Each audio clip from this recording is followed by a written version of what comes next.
1981, 85? 83. Was when the New York Times first reported on a mysterious cancer that seemed to be affecting primarily gay men. And at the time it was known as a GRID, a gay-related immunity deficiency. And you had a situation, too, of friends who died within 6 months. Mm-hmm.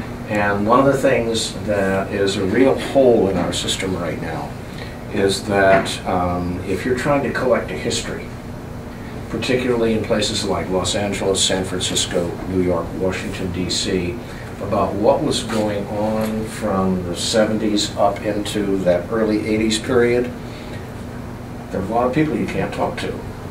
There are only a few people around who have any memories of that, so that's an entire part of the history that's just gone.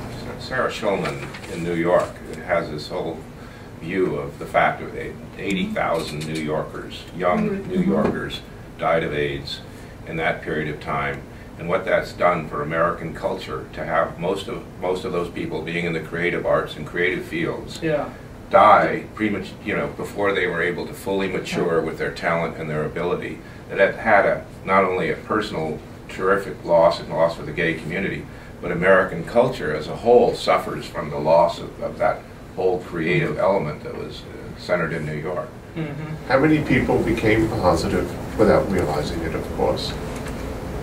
You know, just for lack of the terminology or forgetting the proper terminology. I remember going through hospital sessions as my clients lay dying. I remember attending funerals on a regular basis. And I also remember working with people who were dealing with survival guilt, who were dealing with anger at whoever infected them, who were dealing with just incredible loss. I saw like a poster where there was a cocktail of some 15, 30 pills, and a person and a condom in the other, and it said you choose. And I'm like, yeah, that I don't like taking the pills that I gotta take for hormones as a trans person. The hell I want to add some cocktails and some one that's on. You got the right one. That's no. Well, to be honest, I didn't even know anything about HIV until I became gay. I had no idea it existed because I always thought of myself as Superman. Because I'm a type of person, I've never been sick, ever. Except the common cold. So I'm like, nothing can touch me, nothing can faze me.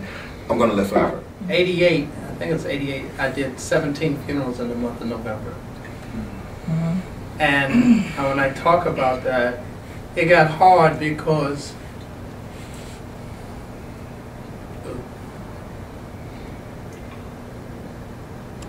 it was having to talk to the same people. And the last sermon I remember preaching was one more empty chair. Because it was all of your friends. And so it was a very, very difficult time to get through. I'm amazed it still gets to me.